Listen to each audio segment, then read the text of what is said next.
Hi. KCET first round seat allotment ಆದ ನಂತರ choice entry process ಏನಿರುತ್ತೆ, ಚಾಯ್ಸ್ 1, ಚಾಯ್ಸ್ 2, ಚಾಯ್ಸ್ 3, ಚಾಯ್ಸ್ 4 ಅಂತ 4 choices ಇರುತ್ತೆ. ಸೊ ಅದರ ಮೀನಿಂಗ್ ಏನು, ನಂತರ ನೆಕ್ಸ್ಟ್ ರೌಂಡ್ ಅಲ್ಲಿ ಹೇಗೆ ಪಾರ್ಟಿಸಿಪೇಟ್ ಮಾಡಬಹುದು, ಈ ಎಲ್ಲಾ ವಿಷಯಗಳನ್ನ ಈ ವಿಡಿಯೋದಲ್ಲಿ ನಿಮಗೆ ತಿಳಿಸ್ತಾ ಇದ್ದೀನಿ. ಸರಿ, ಈಗಾಗಲೇ ಹೇಳಿದೆ ಚಾಯ್ಸ್ ಎಂಟ್ರಿಯಲ್ಲಿ 4 ಚಾಯ್ಸಸ್ ಇರುತ್ತೆ ಅಂತ. ಅದರಲ್ಲಿ ಚಾಯ್ಸ್ 1 ನ ಮೀನಿಂಗ್ ಏನು ಅಂತ ಹೇಳಿದ್ರೆ, ಅಲಾಟ್ ಆಗಿರುವಂತಹ ಕಾಲೇಜ್ ನಿಮಗೆ ತುಂಬಾ ಇಷ್ಟ ಇದೆ. ಈಗ ಆಪ್ಷನ್ ಎಂಟ್ರಿ ಲಿಸ್ಟ್, ನಿಮ್ಮ ಆಪ್ಷನ್ ಎಂಟ್ರಿ ಲಿಸ್ಟ್ ಅಲ್ಲಿ ಫಸ್ಟ್ ಪ್ರಯಾರಿಟಿ ಅಂದ್ರೆ ಏನು, ನಿಮಗೆ ಎಲ್ಲದಕ್ಕಿಂತ ತುಂಬಾ ಇಷ್ಟ ಇರುವಂತಹ ಕಾಲೇಜ್ ಹಾಗೆ ಕೋರ್ಸ್ ಅದು. ಸೊ ಅದೇ ಕಾಲೇಜ್ ನಿಮಗೆ ಅಲಾಟ್ ಆಗಿಬಿಟ್ರೆ, ನನಗೆ ಅದೇ ಕಾಲೇಜ್ ಬೇಕಿತ್ತು, ಅದೇ ಕೋರ್ಸ್ ಬೇಕಿತ್ತು, ಅದೇ ಸಿಕ್ಕಿದೆ, ಈಗ ನಾನೀಗ ಹೋಗಿ ಅಡ್ಮಿಷನ್ ಮಾಡ್ತೀನಿ. ಆ ರೀತಿ ಇದ್ರೆ ಅಂತಹ ವಿದ್ಯಾರ್ಥಿಗಳು ಚಾಯ್ಸ್ 1 ಏನಿದೆ ಅದನ್ನ ಸೆಲೆಕ್ಟ್ ಮಾಡ್ಬೇಕು. ಸರಿನಾ? ಚಾಯ್ಸ್ 1 ಸೆಲೆಕ್ಟ್ ಮಾಡಿದ ನಂತರ ನೆಕ್ಸ್ಟ್ ಏನಿರುತ್ತೆ ಅದನ್ನ ಹೇಳೋದಾದ್ರೆ, ಚಾಯ್ಸ್ 1 ಸೆಲೆಕ್ಟ್ ಮಾಡ್ತೀರಾ, ಅದ್ರ ನಂತರ ಫೀಸ್ ಅನ್ನ ಪೇ ಮಾಡೋದಕ್ಕೆ ಅವಕಾಶ ಕೊಡ್ತೀವಿ. ಸರಿನಾ? ಅದಕ್ಕೋಸ್ಕರ ಚಲನ್ ಡೌನ್ಲೋಡ್ ಮಾಡ್ಕೋಬೇಕು. ಎಲ್ಲಿಂದ ಅಂತ ಹೇಳಿದ್ರೆ ಕೇದವರ ಅಫಿಷಿಯಲ್ ವೆಬ್ಸೈಟ್ ಇಂದ. ನಿಮ್ಗಲ್ಲಿ ಚಾಯ್ಸ್ ಎಂಟ್ರಿ ಲಿಂಕ್ ಅಂತ ಕೊಟ್ಟಿರ್ತಾರೆ, ಅದ್ರ ಮೂಲಕ ಲಾಗಿನ್ ಆಗಿ ನೀವು ಚಾಯ್ಸ್ 1 ಸೆಲೆಕ್ಟ್ ಮಾಡಿದ್ರೆ ಅಲ್ಲೇ ಚಲನ್ ಡೌನ್ಲೋಡ್ ಮಾಡ್ಕೊಳ್ಳೋದಕ್ಕೆ ಆಪ್ಷನ್ ಕಾಣುತ್ತೆ. ಅದನ್ನ ನೀವು ಡೌನ್ಲೋಡ್ ಮಾಡ್ಕೋಬೇಕು. ಡೌನ್ಲೋಡ್ ಮಾಡ್ಕೊಂಡು ಪ್ರಿಂಟ್ ಔಟ್ ತೆಗೆದುಕೊಳ್ಬೇಕು. ಆ ಚಲನ್ ಅಲ್ಲಿ ನಿಮ್ಮ ಎಲ್ಲ ಡೀಟೇಲ್ಸ್ ಇರುತ್ತೆ. ನಿಮ್ಮ ರ್ಯಾಂಕ್ ಯಾವುದು, ಯಾವ ಕಾಲೇಜ್ ಅಲಾಟ್ ಆಗಿದೆ, ನಂತರ ಫೀಸ್ ಎಷ್ಟಿದೆ, ಸೊ ಈ ರೀತಿ ಎಲ್ಲಾ ಡೀಟೇಲ್ಸ್ ಇರುತ್ತೆ. ಅದನ್ನ ಒಮ್ಮೆ ನೀವು ಚೆಕ್ ಮಾಡಿಕೊಂಡು ಆ ಚಲನದ ಮೇಲೆ ಸಿಗ್ನೇಚರ್ ಮಾಡಬೇಕು ಅಂತ ಹೇಳಿದೆ. ಸರಿನಾ? ಸೊ ಸಿಗ್ನೇಚರ್ ಮಾಡಬೇಕು. ಅದ್ರ ಜೊತೆಗೇನೆ ಈ ಬ್ಯಾಂಕ್ ಏನಿದೆ, ಬ್ಯಾಂಕ್ಗೆ ಹೋಗಿ ಈ ಫೀಸ್ ಏನಿದೆ, ಅಲ್ಲಿ ಎಷ್ಟು ಫೀಸ್ ಅನ್ನ ಮೆನ್ಷನ್ ಮಾಡಿದ್ರು ಆ ಫೀಸ್ ಅನ್ನ ಪೇ ಕೂಡ ಮಾಡಬೇಕು. ಸರಿನಾ? ಇಷ್ಟ ಆದ್ರೆ, ನಿಮಗೆ ಯಾವ ಕಾಲೇಜ್ ಅಲಾಟ್ ಆಗಿದೆ ನಿಮಗೆ ಇಷ್ಟ ಆದ್ರೆ ಚಾಯ್ಸ್ 1 ಸೆಲೆಕ್ಟ್ ಮಾಡಿ ಫೀಸ್ ಅನ್ನ ಪೇ ಮಾಡಿದ ರೀತಿ ಆಯ್ತು. ನೆಕ್ಸ್ಟ್ ಏನು ಅಂತ ಹೇಳಿದ್ರೆ, ಫೀಸ್ ಅನ್ನ ಪೇ ಮಾಡಿದ ಒಂದು 2 to 3 hours ಅಲ್ಲಿ ಸೀಟ್ ಕನ್ಫರ್ಮೇಶನ್ ಸ್ಲಿಪ್ ಅಂತ ಬರುತ್ತೆ. ಸರಿನಾ? ಸೀಟ್ ಕನ್ಫರ್ಮೇಶನ್ ಸ್ಲಿಪ್ ಅಂತ ಬರುತ್ತೆ. ಅದನ್ನ ಡೌನ್ಲೋಡ್ ಮಾಡಿಕೊಂಡು ಅದರ ಪ್ರಿಂಟ್ ಔಟ್ ಅನ್ನ ತೆಗೆದುಕೊಳ್ಬೇಕು. ನಂತರ ಆ ಸೀಟ್ ಕನ್ಫರ್ಮೇಶನ್ ಸ್ಲಿಪ್ ಮೇಲೆ ನೀವು ಯಾವ ಡೇಟ್ ನ ಒಳಗಡೆ ಕಾಲೇಜ್ಗೆ ಹೋಗಿ ರಿಪೋರ್ಟಿಂಗ್ ಮಾಡಿಸ್ಕೋಬೇಕು ಅನ್ನೋ ಡೀಟೇಲ್ಸ್ ಇರುತ್ತೆ. ಸರಿನಾ? ಸೊ ಆ ಡೀಟೇಲ್ಸ್ ಅನ್ನ ಚೆಕ್ ಮಾಡ್ಬೇಕು, ಯಾವ ಡೇಟ್ ಕೊಟ್ಟಿದ್ದಾರೆ ಅಂತ. ಆ ಡೇಟ್ ಮುಗಿಯೋದ್ರ ಮೊದಲೇನೆ ನೀವು ಯಾವ ಕಾಲೇಜ್ಗೆ ಅಡ್ಮಿಷನ್ ಮಾಡ್ಕೊಳ್ಳೋದಕ್ಕೋಸ್ಕರ ಫೀಸ್ ಅನ್ನ ಪೇ ಮಾಡಿದಿರಾ ಆ ಕಾಲೇಜ್ಗೆ ಹೋಗಿ ರಿಪೋರ್ಟಿಂಗ್ ಮಾಡ್ಕೋಬೇಕು. ರಿಪೋರ್ಟಿಂಗ್ ಹೋಗ್ಬೇಕಾದ್ರೆ ಎಲ್ಲ ಒರಿಜಿನಲ್ ಡಾಕ್ಯುಮೆಂಟ್ಸ್ ಹಾಗೆ 2 ಸೆಟ್ ಜೆರಾಕ್ಸ್ ಕಾಪೀಸ್ ಅನ್ನ ತೆಗೆದುಕೊಂಡು ಹೋಗ್ಬೇಕು. ಯಾವ್ಯಾವ ಡಾಕ್ಯುಮೆಂಟ್ಸ್ ಅದನ್ನ ಹೇಳೋದಾದ್ರೆ, KCET application form, admit card, ನಂತರ ಫೀಸ್ ಪೇಮೆಂಟ್ ರಿಸೀಪ್ಟ್, ಅದ್ರ ನಂತರ ಈ ಕಾಸ್ಟ್, ಇನ್ಕಮ್ ಹಾಗೆ ಸ್ಟಡಿ ಸರ್ಟಿಫಿಕೇಟ್ಸ್ ತುಂಬಾ ಅಂದ್ರೆ ತುಂಬಾ ಇಂಪಾರ್ಟೆಂಟ್. ಈಗ ಕ್ಲಾಸ್ ಎ ವಿದ್ಯಾರ್ಥಿಗಳು ಕರ್ನಾಟಕ ರಾಜ್ಯದಲ್ಲಿ ಮಿನಿಮಮ್ 7 years ಸ್ಟಡಿ ಮಾಡಿರ್ಬೇಕು ಅಂತಿದೆ. ಸೊ ಹಾಗಿರ್ಬೇಕಾದ್ರೆ ಆ ಸ್ಟಡಿ ಸರ್ಟಿಫಿಕೇಟ್ ಆಗಿರ್ಬಹುದು, ನೀವು ಕನ್ನಡ ಮೀಡಿಯಂ ಕೋಟ, ರೂರಲ್ ಕೋಟ ಕ್ಲೇಮ್ ಮಾಡಿದ್ರೆ ಅದಕ್ಕಂತಹ ಒರಿಜಿನಲ್ ಸರ್ಟಿಫಿಕೇಟ್ಸ್ ಹಾಗೆ ಅವೆಲ್ಲ ಸರ್ಟಿಫಿಕೇಟ್ಗಳ 2 ಸೆಟ್ ಜೆರಾಕ್ಸ್ ಕಾಪೀಸ್ ಇವುಗಳನ್ನ ಅಡ್ಮಿಷನ್ಗೆ ತೆಗೆದುಕೊಂಡು ಹೋಗ್ಬೇಕು. ಸರಿ, ನಾನೀಗ ಜನರಲ್ ಆಗಿ ಹೇಳಿದೆ. ನಿಮಗೆ ಪರ್ಟಿಕ್ಯುಲರ್ ಆಗಿ ವಿಡಿಯೋ ಬೇಕಿತ್ತು ಅಂತ ಹೇಳಿದ್ರೆ ಯಾವ್ಯಾವ ಡಾಕ್ಯುಮೆಂಟ್ಸ್ ಬೇಕು ಅಡ್ಮಿಷನ್ಗೆ ಅಂತ ಕಮೆಂಟ್ ಮಾಡಿ ತಿಳಿಸಿ. ಮುಂದಿನ ದಿನಗಳಲ್ಲಿ ವಿಡಿಯೋಗಳನ್ನ ಪ್ರೊವೈಡ್ ಮಾಡ್ತೀನಿ. ಅಥವಾ ಮತ್ತೆ ಯಾವ್ಯಾವ ವಿಡಿಯೋ ಬೇಕು, ಯಾವ ಟಾಪಿಕ್ ಮೇಲೆ, ಈ ಚಾಯ್ಸ್ ಎಂಟ್ರಿ ಬಗ್ಗೆ ಚಾಯ್ಸ್ 1, ಚಾಯ್ಸ್ 2, ಚಾಯ್ಸ್ 3, ಚಾಯ್ಸ್ 4 ಎಲ್ಲ ಸೆಪರೇಟ್ ವಿಡಿಯೋ ಬೇಕಾ, ಈ ರೀತಿ ಇದ್ರೆ ಅದನ್ನು ಕೂಡ ಕಮೆಂಟ್ ಬಾಕ್ಸ್ ತಿಳಿಸಿ. ಸರಿ, ಈಗ ಕಾಲೇಜಿಗೆ ಹೋಗ್ತೀರಾ, ರಿಪೋರ್ಟಿಂಗ್ ಮಾಡ್ಕೋತೀರಾ ಹೇಳಿದಂತಹ ಟೈಮ್ನ ಒಳಗಡೆ. ರಿಪೋರ್ಟಿಂಗ್ ಮಾಡ್ಕೊಳ್ಬೇಕಾದ್ರೆ ನೀವು ಮತ್ತೊಂದು ಡಾಕ್ಯುಮೆಂಟ್ ಕೂಡ ತೆಗೆದುಕೊಂಡು ಹೋಗ್ಬೇಕು. ಏನು ಅಂತ ಹೇಳಿದ್ರೆ, ಈ ಮೊಬೈಲ್ ಏನಿರುತ್ತೆ, OTP ಬರುವಂತಹ ಮೊಬೈಲ್, ಅದನ್ನು ತೆಗೆದುಕೊಂಡು ಹೋಗ್ಬೇಕು. ಸರಿನಾ? ನೀವು ರಿಪೋರ್ಟಿಂಗ್ ಹೋದಾಗ ನಿಮ್ಮ ಫೇಸ್ ವೆರಿಫಿಕೇಶನ್ ಮಾಡಿ ಎಂತ ಸ್ಟೂಡೆಂಟ್ ಬಂದು ಅಡ್ಮಿಷನ್ ಆಗಿದ್ದಾರೆ ಅಂತ ಕೇದವರಿಗೆ ಕಾಲೇಜ್ನವರು ತಿಳಿಸ್ತಾರೆ. ಅದೇ ಸಂದರ್ಭದಲ್ಲಿ ನಿಮ್ಮ ಮೊಬೈಲ್ಗೆ OTP ಕೂಡ ಬರುತ್ತೆ. ಆ OTP ಅನ್ನ ಕಾಲೇಜ್ನವ್ರಿಗೆ ಕೊಡ್ಬೇಕು. ಅವರು ಎಂಟ್ರಿ ಮಾಡ್ತಾರೆ, ನಿಮ್ಮ ಅಡ್ಮಿಷನ್ ಅನ್ನ ಕಂಪ್ಲೀಟ್ ಮಾಡ್ತಾರೆ. ಅದರ ನಂತರ ಅಡ್ಮಿಷನ್ ಆರ್ಡರ್ ಅಂತ ನಿಮಗೆ ಕೊಡ್ತಾರೆ. ಅಡ್ಮಿಷನ್ ಆರ್ಡರ್ ನ ಸ್ಟೂಡೆಂಟ್ ಡೌನ್ಲೋಡ್ ಮಾಡ್ಕೊಳ್ಳೋಕೆ ಆಗಲ್ಲ.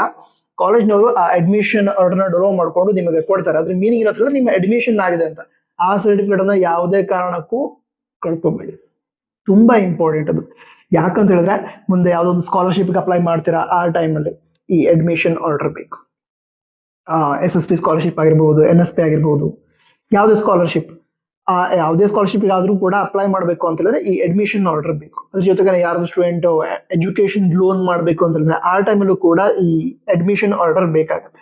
ಅದು ಪ್ರೂಫ್, ನೀವು ಅಡ್ಮಿಷನ್ ಮಾಡ್ಕೊಂಡಿದ್ದೀರ ಅನ್ನೋದಕ್ಕೆ ಪ್ರೂಫ್ ಅದು. ಸೊ ಆ ಅಡ್ಮಿಷನ್ ಆರ್ಡರ್ನ ಯಾವುದೇ ಕಾರಣಕ್ಕೂ ಕಳ್ಕೊಬೇಡಿ. ಸರಿನಾ?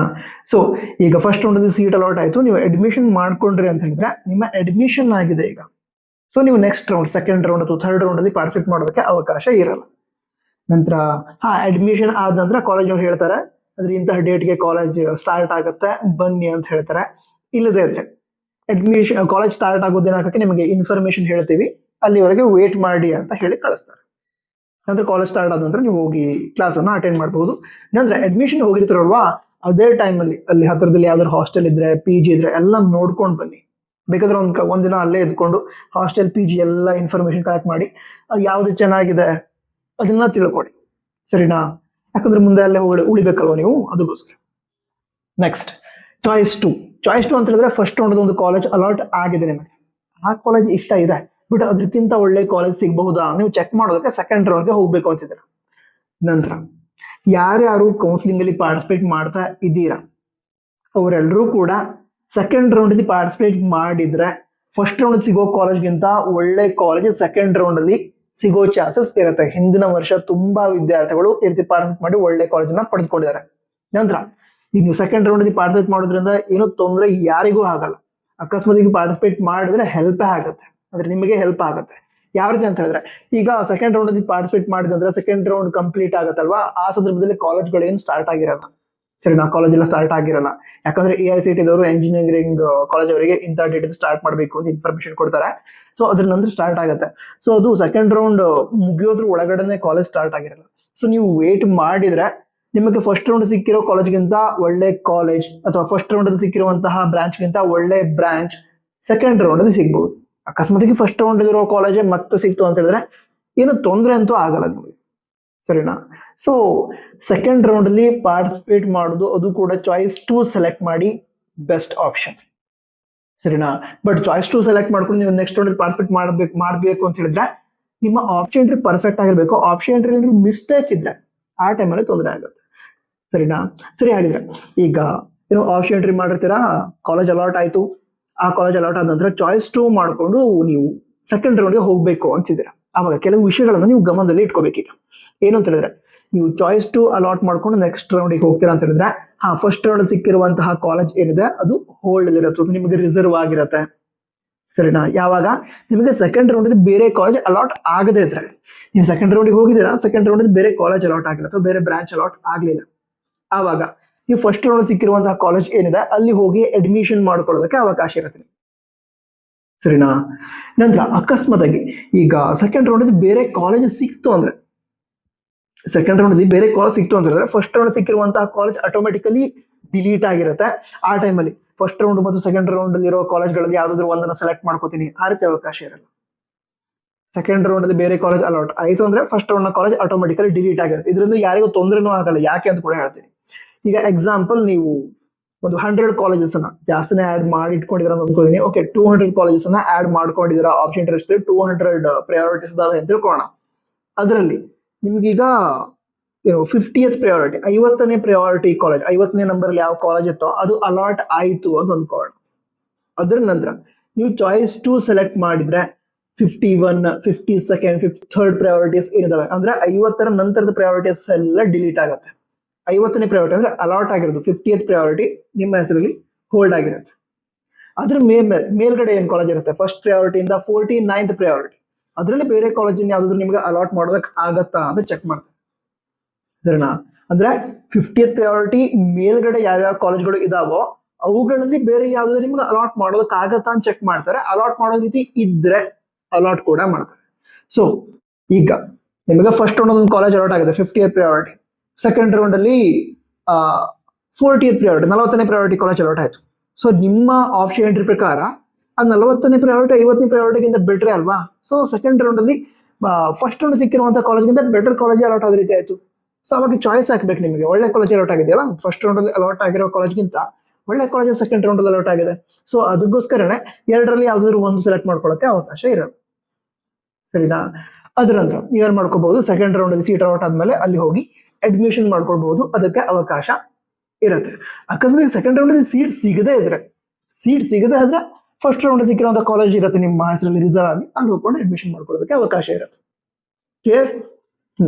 ನೆಕ್ಸ್ಟ್ ಚಾಯ್ಸ್ 3 ಯಾರಿಗೆ ಅಂತ ಹೇಳಿದ್ರೆ, ಯಾವ್ಯಾವ ವಿದ್ಯಾರ್ಥಿಗಳಿಗೆ ಸೀಟ್ ಅಲಾಟ್ ಆದ ನಂತರ ಆ ಕಾಲೇಜ್ ನಂಗೆ ಇಷ್ಟ ಇರ್ಲಿಲ್ಲ, ನಂಗೆ ಬೇಡ ಆ ಕಾಲೇಜ್ ಅನ್ಸುತ್ತೆ, ಅವರು ಚಾಯ್ಸ್ 3 ಎಂಟರ್ ಮಾಡಿ ಆ ಕಾಲೇಜನ್ನ ನಿಮ್ಮ ಲಿಸ್ಟ್ ಇಂದ ಡಿಲೀಟ್ ಮಾಡ್ಬೋದು. ಈಗ ಎಕ್ಸಾಂಪಲ್, ಒಂದು 200 ಕಾಲೇಜಸ್ ಅನ್ನ ಆಡ್ ಮಾಡಿದಿರಾ, 50th ಕಾಲೇಜ್ 50ನೇ ಕಾಲೇಜ್ ಅಲಾಟ್ ಆಗಿದೆ, ಅದು ನಿಮ್ಗೆ ಬೇಡ ಅನಿಸ್ತಾ ಇದೆ, ಆವಾಗ ಚಾಯ್ಸ್ 3 ಸೆಲೆಕ್ಟ್ ಮಾಡಿ ಆ ಕಾಲೇಜನ್ನ ನಿಮ್ಮ ಲಿಸ್ಟ್ ನಿಂದ ಡಿಲೀಟ್ ಮಾಡಬಹುದು. ಬಟ್ ಚಾಯ್ಸ್ 3 ಸೆಲೆಕ್ಟ್ ಮಾಡಿದಾಗ ಏನಾಗುತ್ತೆ ಅಂದ್ರೆ ಅದು ಒಂದೇ ಕಾಲೇಜ್ ಲಿಸ್ಟ್ ಇಂದ ಡಿಲೀಟ್ ಆಗುತ್ತೆ. ಅಂದ್ರೆ 50th ಕಾಲೇಜ್ ಅಲಾಟ್ ಆಗಿತ್ತು, ಅದು ಬೇಡ ಅಂತ ಹೇಳಿದ್ರೆ ಚಾಯ್ಸ್ ಸೆಲೆಕ್ಟ್ ಮಾಡಿದ್ರೆ 50th ಪ್ರಯಾರಿಟಿ ಅಲಾಟ್ ಆಗಿರೋ ಕಾಲೇಜ್ ಒಂದು ಡಿಲೀಟ್ ಆಗುತ್ತೆ. ಫಸ್ಟ್ ಪ್ರಯಾರಿಟಿಯಿಂದ 49th ಪ್ರಯಾರಿಟಿ ಇರುತ್ತೆ. ನಂತರ 51st ಪ್ರಯಾರಿಟಿಯಿಂದ 200 ಪ್ರಯಾರಿಟಿ ಒಳಗಡೆ ಯಾವ ಕಾಲೇಜ್ ಇತ್ತು ಅವು ಕೂಡ ಇರುತ್ತೆ. ಆ ಒಂದೇ ಪರ್ಟಿಕ್ಯುಲರ್ ಕಾಲೇಜ್ ಡಿಲೀಟ್ ಆಗಿದೆ. ಕ್ಲಿಯರ್. ನಂತರ ಯಾವ್ದಾದ್ರೂ ವಿದ್ಯಾರ್ಥಿಗಳು ಚಾಯ್ಸ್ 3 ಸೆಲೆಕ್ಟ್ ಮಾಡ್ತಾರೆ ಅಂತ ಹೇಳಿದ್ರೆ ಅವರು ಆಪ್ಷನ್ ಎಂಟ್ರಿಲಿ ಮಿಸ್ಟೇಕ್ ಮಾಡಿದ್ರೆ ಅಂತಾನೆ ಅರ್ಥ. ಯಾಕಂದ್ರೆ ನಿಮ್ಮ ಆಪ್ಷನ್ ಎಂಟ್ರಿ ಕರೆಕ್ಟ್ ಆಗಿ ಇದ್ರೆ ನಿಮಗೆ ಚಾಯ್ಸ್ 3 ಸೆಲೆಕ್ಟ್ ಮಾಡೋ ಅವಶ್ಯಕತೆ ಬರಲ್ಲ. ಚಾಯ್ಸ್ 2 ಸೆಲೆಕ್ಟ್ ಮಾಡ್ಕೊಂಡು ಹೋಗ್ಬೋದು. ಈಗ ಚಾಯ್ಸ್ 3 ಯಾವಾಗ ಸೆಲೆಕ್ಟ್ ಮಾಡ್ತಾರೆ ಅಂದ್ರೆ ಹೆಚ್ಚಿನ ವಿದ್ಯಾರ್ಥಿಗಳು ಹಿಂದಿನ ವರ್ಷ ಕೂಡ ಸ್ಟೂಡೆಂಟ್ ಜೊತೆ ಇಂಟರಾಕ್ಟ್ ಮಾಡ್ಬೇಕಾದ್ರೆ ಗೊತ್ತಾಗಿರೋದು ಅವರಿಗೆ ಕಾಲೇಜ್ ಅಲಾಟ್ ಆಗುತ್ತೆ. ಕಾಲೇಜ್ ಅಲಾಟ್ ಆದ ನಂತರ ಅನ್ಸುತ್ತೆ ಅಂದ್ರೆ ಅದ್ರ ಕೆಳಗಡೆ ಇರೋ ಕಾಲೇಜ್ ಕೂಡ ಚೆನ್ನಾಗಿದಾವೆ ಅಂತ ಅನ್ಸುತ್ತೆ. ಈಗ ಎಕ್ಸಾಂಪಲ್ ಅದೇ 50th ಪ್ರಯಾರಿಟಿ ಅಲಾಟ್ ಆಗಿದೆ ಅವರಿಗೆ, ಆ ಕಾಲೇಜ್ಗಿಂತ 60th ಪ್ರಯಾರಿಟಿ, 61st, 62nd ಆ ರೀತಿ ಪ್ರಯಾರಿಟಿ ಸೆಲೆಕ್ಟ್ ಮಾಡಿರೋ ಕಾಲೇಜ್ ಚೆನ್ನಾಗಿದ್ದಾವೆ 50th ಪ್ರಯಾರಿಟಿಗಿಂತ ಅನಿಸ್ತಾರೆ. ಅದ್ರ ಮೀನಿಂಗ್ ಏನು? ಆಪ್ಷನ್ ಎಂಟ್ರಿ ಮಿಸ್ಟೇಕ್ ಮಾಡಿದ್ದಾರೆ. ಅವ್ರಿಗೆ ಚೆನ್ನಾಗಿರೋ ಕಾಲೇಜ್ಗಳು ಮೇಲ್ ಇರ್ಬೇಕಲ್ವಾ? ಆಪ್ಷನ್ ಎಂಟ್ರಿ ಯಾವ ರೀತಿ ಇರಬೇಕು? ಈಗ ಮೇಲ್ಗಡೆ ಇರುವಂತಹ ಕಾಲೇಜ್ ತುಂಬಾ ಚೆನ್ನಾಗಿರ್ಬೇಕು. ಟಾಪ್ ಟು ಬಾಟಮ್ ಆರ್ಡರ್ ಯಾವ ಇರ್ಬೇಕು ಅಂತಂದ್ರೆ ಮೇಲ್ಗಡೆ ತುಂಬಾ ಒಳ್ಳೆ ಕಾಲೇಜಸ್, ಅದರಿಂದ ಕೆಳಗಡೆ ಬರ್ತಾ ಹೋದ ರೀತಿ ಅಂದ್ರೆ ಓಕೆ ಓಕೆ ಅಂತ ಇರೋ ಕಾಲೇಜ್ ಬರಬೇಕು. ಸರಿನಾ? ಸೊ ಈ ರೀತಿ ಆರ್ಡರ್ ಅಲ್ಲಿ ಸೆಲೆಕ್ಟ್ ಮಾಡಿದ್ರೆ ಚಾಯ್ಸಸ್ ಸೆಲೆಕ್ಟ್ ಮಾಡೋ ಅವಶ್ಯಕತೆನೇ ಬರಲ್ಲ. ನಿಮ್ಗೆ ಚಾಯ್ಸಸ್ ಸೆಲೆಕ್ಟ್ ಮಾಡಿದ್ರೆ ನಿಮ್ಮ ಮಿಸ್ಟೇಕ್, ಆಪ್ಷನ್ ಎಂಟ್ರಿನೂ ಮಿಸ್ಟೇಕ್ ಮಾಡಿದ್ರ ಅಂತ. ಸರಿನಾ? ಸೊ ಈ ರೀತಿ ಚಾಯ್ಸಸ್ ಸೆಲೆಕ್ಟ್ ಮಾಡಿದ ನಂತರ ನೀವು ಫಸ್ಟ್ ರೌಂಡ್ ಸಿಕ್ಕಿರುವಂತಹ ಕಾಲೇಜನ್ನ ಡಿಲೀಟ್ ಮಾಡಿಕೊಂಡು ಸೆಕೆಂಡ್ ರೌಂಡ್ಗೆ ಹೋಗಿರ್ತೀರಾ. ಆವಾಗ ಬೇರೆ ಯಾವ್ದಾದ್ರು ಒಂದು ಕಾಲೇಜನ್ನು ನಿಮಗೆ ಅಲಾಟ್ ಮಾಡೋದಕ್ಕೆ ಟ್ರೈ ಮಾಡ್ತಾರೆ. ನಿಮ್ಮ ಆಪ್ಷನ್ ಎಂಟ್ರಿ ಲಿಸ್ಟ್ ಅಲ್ಲಿ ಇರುವಂತಹ ಕಾಲೇಜ್ಗಳಲ್ಲಿ ಯಾವ್ದಾದ್ರು ಒಂದು ಕಾಲೇಜನ್ನ ಅಲಾಟ್ ಮಾಡೋದಕ್ಕೆ ಟ್ರೈ ಮಾಡ್ತಾರೆ. ಅಲಾಟ್ ಮಾಡೇ ಮಾಡ್ತಾರೆ ಅಂತಲ್ಲ, ನಿಮ್ಮ ರ್ಯಾಂಕ್ ಪ್ರಕಾರ ಸಿಗೋ ರೀತಿ ಇದ್ರೆ ಅಲಾಟ್ ಮಾಡ್ತಾರೆ. ಸರಿನಾ? ಅದ್ರ ನಂತರ ಚಾಯ್ಸ್ 4 ಅಂತ ಹೇಳಿದ್ರೆ ನಾನು ಕೌನ್ಸಿಲಿಂಗ್ ಇಂದ ಎಕ್ಸಿಟ್ ಆಗ್ಬಿಡ್ತೀನಿ, ಕೌನ್ಸಿಲಿಂಗ್ ಬೇಡ ನಂಗೆ. ಆ ರೀತಿ ಇರೋ ವಿದ್ಯಾರ್ಥಿಗಳು ಚಾಯ್ಸ್ 4 ಅನ್ನ ಸೆಲೆಕ್ಟ್ ಮಾಡ್ಕೊಂಡು ಕೌನ್ಸಿಲಿಂಗ್ ಇಂದ ಎಕ್ಸಿಟ್ ಆಗ್ಬೋದು, ಕೌನ್ಸಿಲಿಂಗ್ ಇಂದ ಹೊರಗಡೆ ಹೋಗ್ಬೋದು. ಸೊ ಈ ರೀತಿ ಚಾಯ್ಸ್ ಎಂಟ್ರಿ ಪ್ರಾಸೆಸ್ ಇರತ್ತೆ. ಮತ್ತೆ ಏನೋ ಡೌಟ್ ಇದ್ರೆ ಕಾಣೋ ತಿಳಿಸಿ, ಮುಂದೆ ವಿಡಿಯೋ ಸಿಗ್ತೀನಿ. ಸಬ್ಸ್ಕ್ರೈಬ್ ಮಾಡಿದಿರಲ್ಲ, ಸಬ್ಸ್ಕ್ರೈಬ್ ಮಾಡಿದ್ರ ವಾಟ್ಸಪ್ ಚಾನಲ್ ಕೂಡ ಜಾಯ್ನ್ ಆಗಿ ಸಿಗೋಣ. All the best. ಜೈ ಹಿಂದ್, ವಂದೇ ಮಾತರಂ.